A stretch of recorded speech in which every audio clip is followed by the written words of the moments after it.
This novel bone marrow transplant protocol can be used to investigate how host dendritic cells regulate graft-versus-host and graft-versus-leukemia responses after transplantation. Ex vivo cell regeneration allows this protocol to be adapted to test the role of other immune cells populations such as macrophages and neutrophils simply by modifying the culture condition. Demonstrating the procedure with me will be lab manager Krystal Hossack and undergraduate Sanjeev Gurshaney.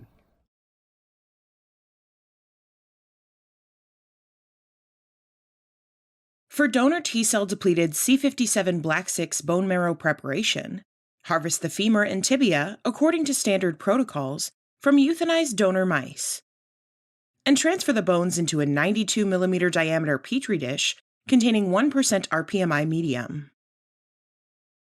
Using scissors, remove the ends from each bone and fill a 3 ml syringe equipped with a 26 gauge needle with fresh 1% rPMI medium. Insert the needle into one end of one bone and depress the plunger to flush the bone marrow out of the cavity and into a collection cell strainer. When all of the bone marrow has been collected, strain the bone marrow pieces through a 75 micrometer mesh filter and transfer the single cell suspension into a new 50 milliliter tube.